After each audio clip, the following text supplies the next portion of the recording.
Mesdames et messieurs, bonjour. Cette semaine à Connecter Bécomo, le Centre d'amitié autochtone de Manicouagan ouvre ses portes à Bécomo.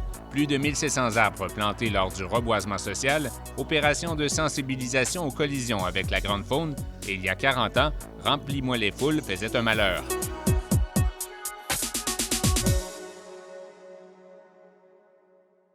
En face des bureaux d'Omey de Manicouagan se trouve un chapoutoine, une tente traditionnelle Innu, montée pour l'inauguration du nouveau centre d'amitié autochtone de Manicouagan. Les membres des Premières Nations y trouvent des services adaptés à leur culture et répondant à leurs besoins de façon sécurisante. Plusieurs besoins. C'est sûr que le besoin de rassemblement est déjà de l'avant, mais aussi d'offrir des services adaptés à tous les niveaux, santé, services sociaux, culturels, selon les besoins, je te dirais, de la communauté autochtone citoyen de Bécomo, mais aussi ceux qui sont de passage. Omey de Manicouagan a embauché Jessica Nanipou après son arrivée à Bécomo et l'a soutenue dans son projet de créer ici le 12e centre d'amitié autochtone du Québec et le 2e sur la Côte-Nord après cette île.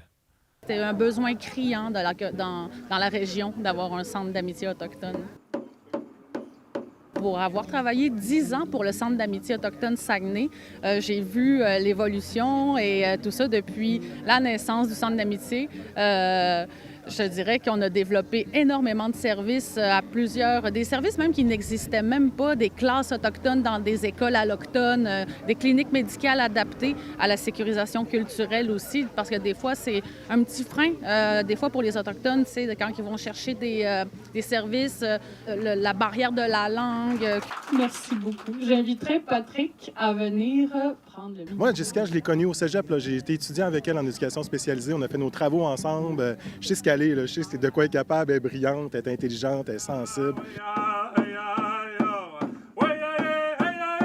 Pour le moment, Jessica Nanipou est la seule employée du Centre d'amitié autochtone. Elle offre des services à partir d'un bureau à même les locaux d'Omey de Manicouagan à Bécomo. La ville comptait 1150 membres des Premières Nations en 2021, selon Statistique Canada. Les locaux du Omey de Manicouagan servent en ce moment de dépanneur, je dirais, pour offrir quelques services. Mais on est en voie d'avoir un local qui va être plus adapté aussi à nos besoins. Mais en ce moment, j'ai déjà organisé des activités pour les étudiants, pour les personnes ici, cuisine collective, rassemblement, des choses comme ça, et des accompagnements aussi au niveau de la justice, au niveau de la santé aussi. Donc, c'est déjà des services que je donne moi-même. Vivre en milieu urbain n'est pas toujours facile pour les Autochtones. Le milieu urbain est étrange à nous. Quelqu'un qui n'a jamais vécu en ville, je vais te donner comme exemple, un moment donné, j'étais à Montréal. Et je pars pour traverser la rue, il y avait un paquet de gens avec moi. Puis là, dans la rue, mais il n'y avait personne, il n'y avait pas aucune auto qui arrive. Puis là, je traverse, puis les gens en arrière me crient « Hé, monsieur, vous allez vous faire pisser. » Par quoi? Le Centre d'amitié autochtone de Manicouagan vise aussi à aider la population à mieux comprendre les Premières Nations.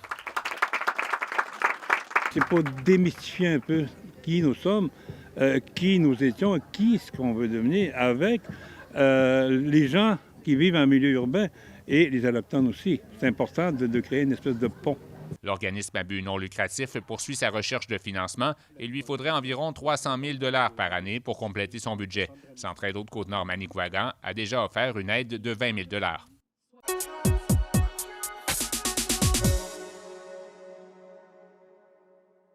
Au parc des Pionniers de Bécomo, Marie-Pierre Moffett fixe une membrane biodégradable autour d'un arbre fraîchement planté.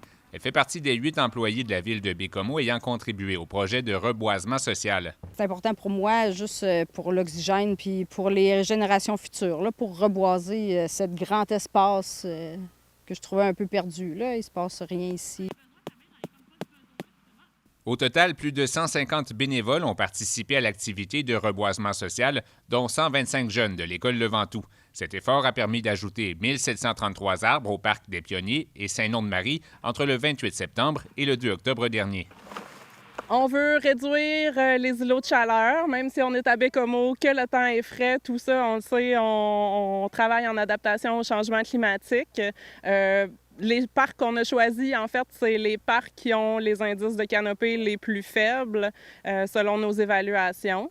Donc, on veut qu'avec les réchauffements climatiques, les gens puissent avoir de l'ombrage, entre autres, les personnes âgées, les enfants, les personnes avec des vulnérabilités. Donc, il y a cet enjeu-là, mais c'est aussi pour tout ce qui est captation du carbone. La ville de Baie-Comeau pilote ce projet en collaboration avec Arbre Évolution. Cette coopérative plante des arbres afin de compenser les émissions de gaz à effet de serre produites par les entreprises. On compense une partie des émissions. Finalement, ils nous accordent un financement. Donc, ils viennent soit avec une formule personnelle ou avec un montant. Puis là, nous, on fait la compensation en tonnes de carbone séquestrées et en quantité d'arbres. Puis là, nous, en fait, on fait les associations avec les municipalités qui nous approchent. Parmi les entreprises et organismes ayant acheté des crédits carbone à Arbre Évolution, on compte Aventure Écotourisme Québec, Global Tourisme, le Cégep du Vieux-Montréal, l'entreprise Saint-Georges Structure Civile et le réseau des organisateurs de spectacles de l'Est du Québec, le ROSEC. On le fait dans l'objectif de compenser les émissions qui sont générées par le déplacement des participants à notre rencontre d'automne, événement qui a lieu depuis 32 ans à Rimouski puis qui rassemble à peu près 400 participants en nord de la Seine. Donc, il y a des participants qui proviennent de toute la francophonie canadienne. Donc, on a même des participants de l'Ouest canadien. Donc, ça fait beaucoup d'émissions qui sont générées par le transport. Et donc, cet investissement-là vise à combler, en fait, une partie des émissions qui sont produites dans ce contexte-là. Arbre Évolution investit près de 19 100 $ dans le projet, un montant suffisant pour la plantation des jeunes pousses. Mais la Ville voulait des plants plus gros et matures pour éviter qu'ils ne soient abîmés, ce qui engendre des frais supplémentaires de 21 500 $ absorbés par la municipalité. Un montant qui aurait été 3 fois plus élevé si le travail avait été effectué seulement par des employés de la Ville, selon son porte-parole. Les employés qui sont ici, ils sont dans leur propre chef. On leur a permis, oui, de pouvoir être là pour pouvoir justement faire une activité pour le bien des citoyens de la ville de Baie-Comeau. Là, on parle de taxes, bien sûr. Bien, c'est des choses qu'il aurait peut-être fallu impliquer des employés, les payer à des temps, justement, des employés du service et parcs verts, que ce soit des employés du service, par exemple, des travaux publics. Ah, voilà, c'est beau, ça tient bien. Arbre Évolution va planter 1700 arbres supplémentaires l'an prochain à Baie-Comeau.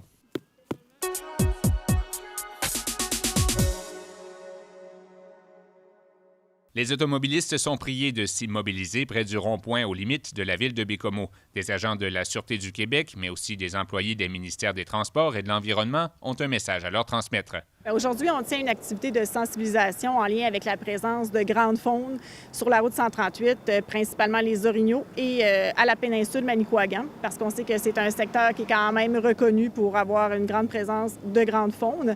Le nombre d'accidents impliquant la grande faune demeure stable dans la MRC de Manicouagan dans les dernières années. Entre Colombier et Baie-Trinité, de 2019 à 2022, la SAC a recensé annuellement entre 15 et 20 collisions, lesquelles causent la plupart du temps des dommages matériels seulement. Mais l'an dernier, une personne a perdu la vie lors d'une collision avec un orignal à Colombier. Pour vous sensibiliser, vous êtes dans un secteur accidentogène pour les orignaux. Bien, il n'y a pas nécessairement plus de collisions qu'ailleurs. Par contre, il y a eu une augmentation des signalements depuis 2020, je dirais, ici. On dit que c'est surtout à cause de la grande médiatisation là, de ce secteur-ci principalement. Le coût humain peut être élevé parce qu'on le sait, contre un véhicule lourd, l'orignal a peu de chance. Contre un petit véhicule, souvent, ça va être l'orignal qui va faire le plus de dégâts à l'intérieur de l'habitacle. Donc, oui, il y a évidemment un coût en vie humaine, mais qui peut être facilement diminué si on adapte, si nous, humains, on s'adapte. C'est vraiment de réduire la vitesse et d'être vigilant, là, surtout à l'aube et au crépuscule, là où la faune est plus active. Là. Le nombre élevé de signalements observés dans le secteur a justifié la mise en place de différentes mesures pour augmenter la visibilité des orignaux. On a déboisé, on a élargi la zone de déboisement de chaque côté de la chaussée. On a mis des panneaux clignotants. On a mis beaucoup de panneaux aussi, des délinéateurs sur la chaussée pour que les gens voient mieux la voie quand c'est le soir. Mais ces mesures ne satisfont pas tous les automobilistes. En 2020, une pétition déposée à l'Assemblée nationale demandait notamment l'installation de clôtures aux abords de la route 138 dans le secteur de la péninsule Manicouagan. Mais le problème, les clôtures, c'est que ça doit venir avec des passages fauniques et la topographie du secteur ne s'y prête pas. Donc, c'est plat, c'est tourbeux. Ça ne pourrait pas se faire adéquatement. Ça réglait réglerait pas nécessairement le problème. Et si on ne met pas de passage phonique, ça fait un effet de boue, c'est-à-dire que là, les orignaux vont longer la clôture, peuvent aller sortir, disons, à l'intersection de la rue principale, chemin principal de Pointe-aux-Outardes. Le ministère des Transports a également analysé la possibilité d'augmenter l'éclairage, mais une étude réalisée dans une autre région montre que cela ne réduit pas le nombre de collisions avec la grande faune.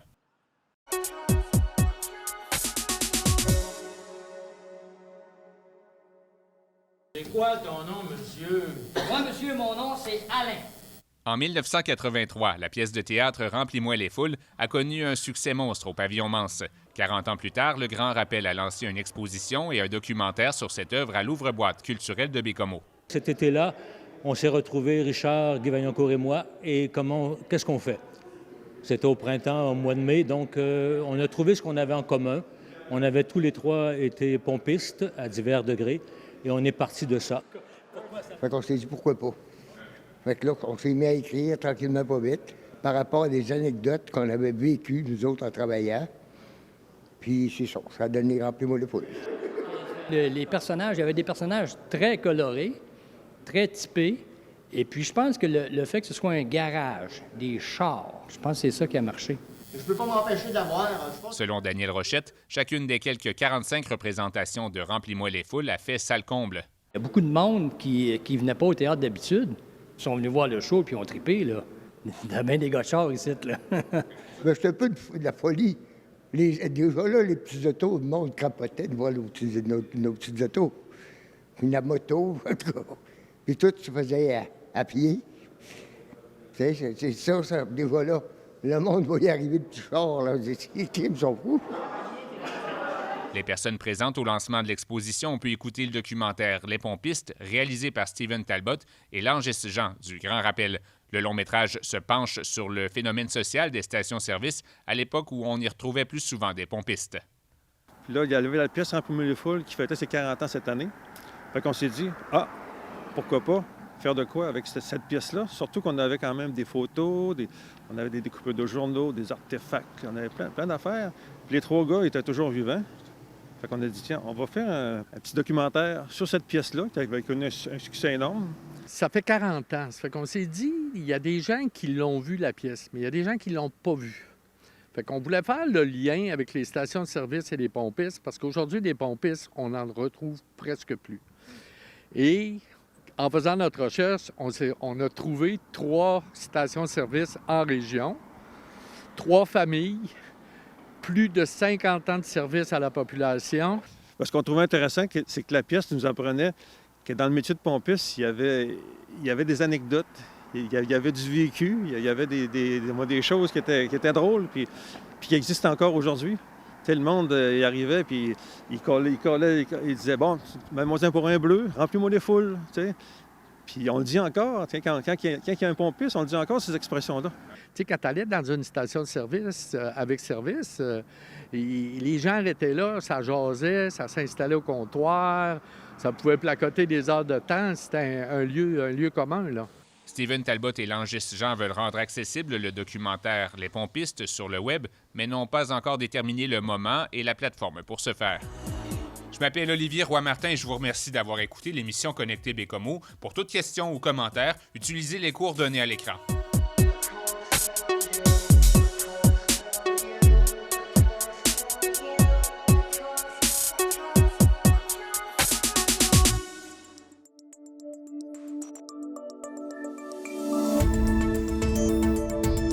Nous TV. Ensemble pour notre communauté.